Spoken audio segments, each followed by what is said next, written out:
Greetings, wrestling fans. Patrick here, and welcome back to another Raw review. I can't believe I'm actually saying this. This episode of Raw was actually possibly the most decent to solid episode that I've possibly enjoyed in quite some time. And I know, it's shocking to hear me say this, but, I genuinely, there were a few things I didn't like. There were a couple of things I didn't like, but overall, I think I might have found more positives than negatives. But let's run through and find out, shall we? We started off with possibly the most hilarious segment on Monday Night Raw. The Kevin Owens show began Monday Night Raw. We had the Alpha Academy on as the special guests. And honestly, I love the Alpha Academy's new shirts. Shush! Thank you! Shush and a thank you. I love their new shirt, man. It's so funny. The two catchphrases that Chad Gable has gotten over are now on a t-shirt. I'm so happy for Chad. I love Chad. He's awesome. So Rollins and Owens make fun of how he says, "A thank you." So they're making fun of how he says thank you, and then they start having a shush back and forth with shushes, where Chad and Kevin start going shush at each other. I cracked up laughing. It was brilliant. I loved this segment. This stuff was brilliant. Keep the tag team championships on the Alpha Academy, please. They are comedy gold, especially Chad. Comedy gold right here. You've got yourself a really good team. And you've got yourself really good champions as well. I think Seth and Kevin Owens are going to go on and do something else for WrestleMania. I don't want them to win the tag team titles, nor should they, in my opinion. So yeah, great segment, very, very hilarious, and I love Chad Gable. And then Seth and Kevin Owens would go on to proceed to defeat the Shush Academy, Alpha Academy, Chad Gable and Otis, and yeah, decent tag team match. Omos would squash T-Bar. I was not really a big fan of this. I was not a real big fan of this. This match had potential, and it had like to me, I thought it was interesting. When I first heard this match was coming together, my first initial thought was interesting. That was my first initial thought, but I don't know, after what I just saw, I didn't end up really being much of a fan of it. So, Omos would end up winning here. Poor old Dominic Dijakovic being resorted to a job guy. No wonder why fans can't take him seriously.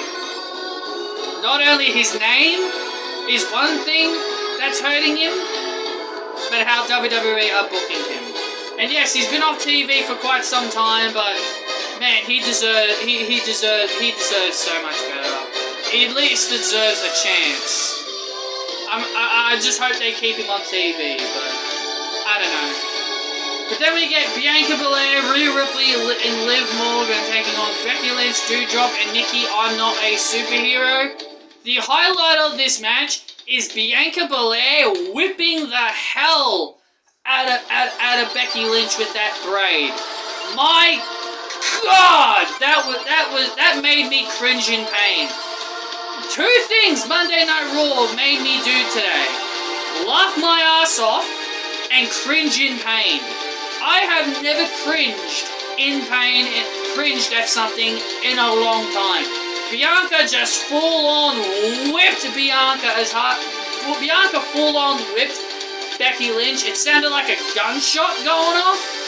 Holy cow! That hurt like hell. Becky ended up fleeing the match because, she had scars on her ribs. She had like legit scars, and she even looked like, and it even looked like one of them was bleeding as well. Man, that braid needs to be banned, man. In my opinion, I think they need to ban that. It's really, really devastating. Man, I could only imagine how much difficulty Becky is having sleeping right now. She's probably having a very much difficult time trying to sleep after, having all those scars on her. So then we get Tommaso Ciampa versus Robert Roode, and the main problem here is Ciampa's music. Yep. People are not complaining about the match, people are just complaining about Ciampa's music. I get it, we all loved No One Will Survive. And honestly, it's shit like this that really make me really want to leave social media. Honestly, with what I was watching on Raw, I thought it wasn't so bad. I thought it wasn't so bad when I was watching it, just from a fan's perspective. But my God, Twitter just ruins my mood all the damn time when it comes to these shows. Just because Tommaso Ciampa got a theme change, it just means now it's time for a riot. Everyone just has to be nitpicky and negative about everything. It's just bloody music.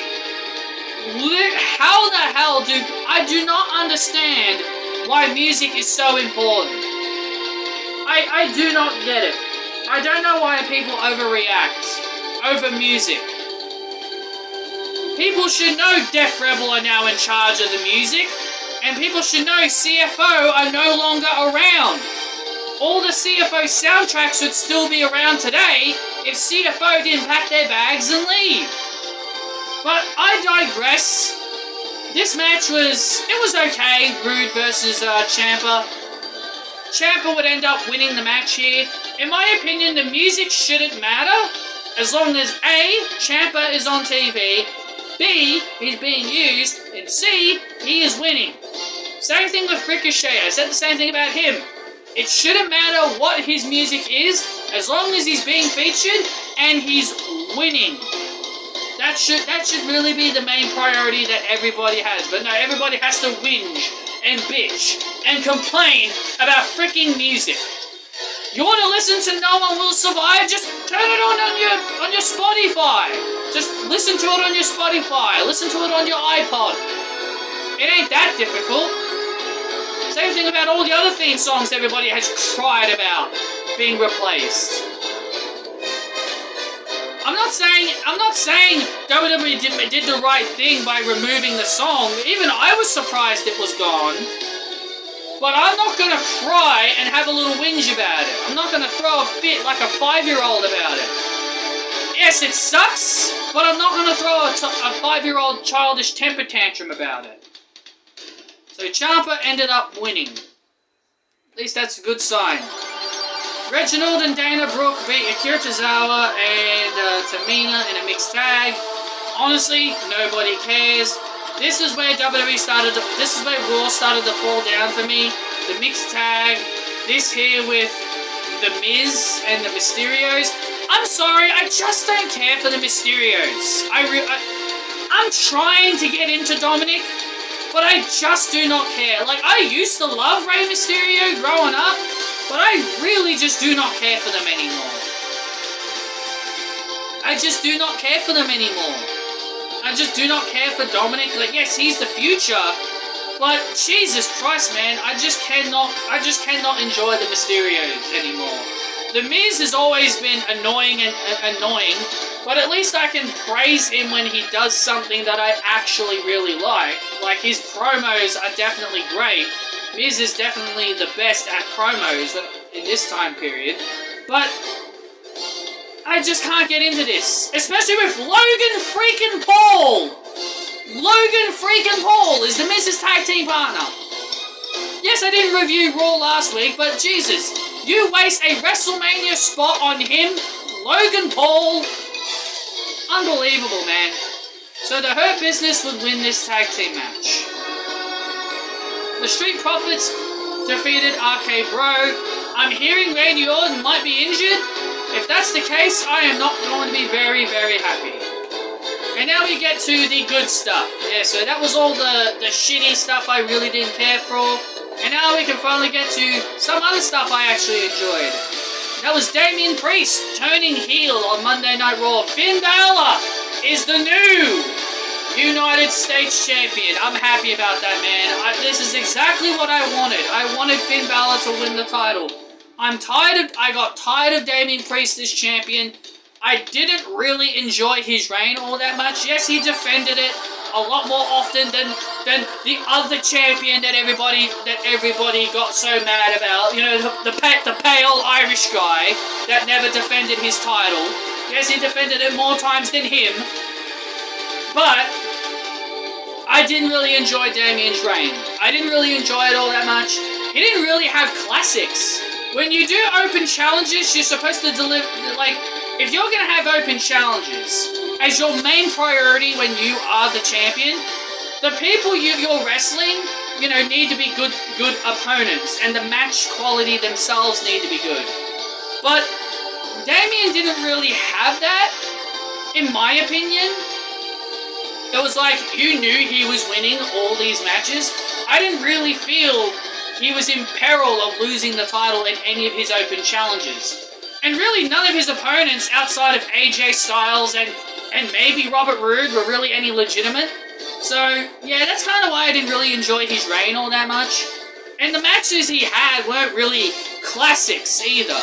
So, when I found out when he was facing Finn Balor, I was praying to God they'd put the title on Finn, and thank goodness they did. And now they've had Damian Priest turn heel.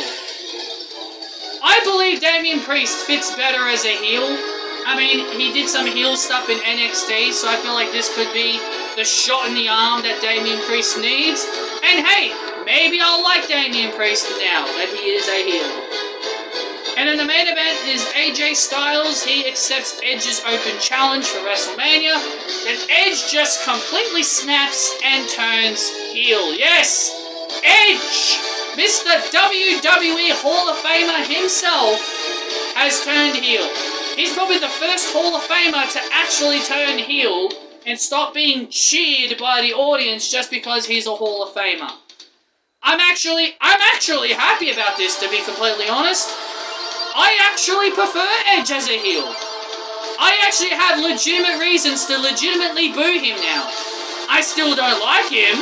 I still don't care about him. But him being a heel is definitely, you know, way better than him being a face. Because now he can actually elevate and start giving back. That's the main problem with Edge. He needs to start giving back to some of the younger guys on the roster. So anyway, that is the end of this Monday Night Raw review, guys. I hope you guys enjoyed. Hit that thumbs up. Comment your thoughts and opinions down below. And I will see you all in the next video.